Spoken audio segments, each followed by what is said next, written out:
ఇంకొకటి సార్, ఆత్మీయ భరోసా, ఇందిరమ్మ ఆత్మీయ భరోసా. ఆడ ఎవరైతే భూమి లేనటువంటి వాళ్ళు ఉన్నారో మేము కొన్ని నియమ నిబంధనలు పెట్టుకున్నాం. భూమి లేనటువంటి వాళ్ళు 20 రోజులు కూలి పని చేసినటువంటి వాళ్లకు ఇవ్వడం జరిగింది. మొన్నటి వరకు కూడా ఎలక్షన్ కోడ్ ఉండడంతో ఇప్పటి వరకు ఒక 60 కోట్లు 70 కోట్లు వేసినాము. మిగతా ఇప్పుడు టోకెన్ అవి వేసే ప్రాసెస్లో ఉన్నాయి. మీరు వేయలేదు సిద్దిపేటలో కూడా వచ్చినాయి, చూసుకోమంటున్నా. సిద్దిపేటది కూడా ఉన్నది మా దగ్గర, లిస్ట్ ఇప్పుడు తెప్పిస్తా ఖచ్చితంగా.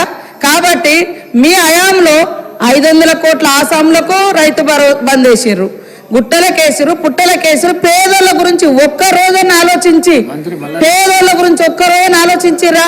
అరే పేదోళ్ళు ఎట్లా బతుకుతున్నారు, మరి వాళ్ళకు కూడా ఏమన్నా ఇద్దామని మేము ఉచితంగా 200 యూనిట్ల కరెంటు కూడా పేదోళ్ళ గుడిసెలలో ఉండేటోళ్ళకి కరెంటు కూడా ఇస్తున్నాం. 500 భారం తగ్గించి 500కే దేశంలో ఎవరు ఇయ్యని విధంగా గ్యాస్ ఇస్తున్నాము. పేద బిడ్డలకే ఎర్ర బస్సులు ఫ్రీగా చేయడం జరిగింది. మరి దాన్ని మీరు ఓర్చుకోలేరు. పైనుంచి మీరు తిరగట్లేదు. మీరు నీకు నాకు, నీ లైఫ్ స్టైల్కు నా లైఫ్ స్టైల్కు చాలా తేడా తమ్ముడు. కాబట్టి వాస్తవాలు తెలుసుకొని మాట్లాడాలని కోరుతాను.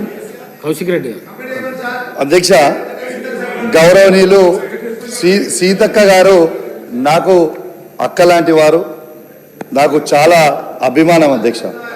అయితే సీతక్క గారు ఇంతకుముందు అన్నారు అధ్యక్ష, హుజరాబాద్లో నువ్వు ఎంత తిరిగినావో వస్తావు రా అని. నేను ఆ సవాల్ని నేను స్వీకరిస్తున్నా అధ్యక్ష. తను ఎప్పుడు రమ్మంటే నేను హుజరాబాద్. కౌశిక్ రెడ్డి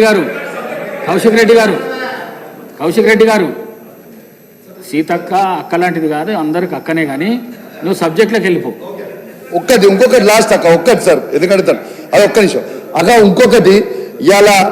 ఇంకొకటి కూడా అన్నారు సీతక్క గారు. ఏమన్నారు అధ్యక్ష? ఇవాళ కౌశిక్ రెడ్డి గారి లైఫ్ స్టైల్ డిఫరెంట్, నా లైఫ్ స్టైల్ డిఫరెంట్ అని అన్నారు. ఎస్ కరెక్ట్ అధ్యక్ష, వారు చెప్పింది కరెక్ట్, నేను ఏకీభవిస్తున్నా. డాక్టర్ వైఎస్ రాజశేఖర్ రెడ్డి గారు ముఖ్యమంత్రిగా ఉంటున్న 5 ఎకరాల ఇళ్లలో తనుంటురు, నేను చిన్న 500 గజాలలో నేనుంటున్నా అధ్యక్ష. ఎస్, తన స్టేచర్ నా స్టేచర్ ఒకటి కాదు అధ్యక్ష అని కూడా ఈ సందర్భంగా మీకు తెలియజేస్తా ఉన్నాను అధ్యక్ష. అధ్యక్ష ఇక ఇప్పుడు పోతే అధ్యక్ష, ఇప్పుడు పోతే ఇలా అరే అయిపోయింది ప్లీజ్ అధ్యక్ష.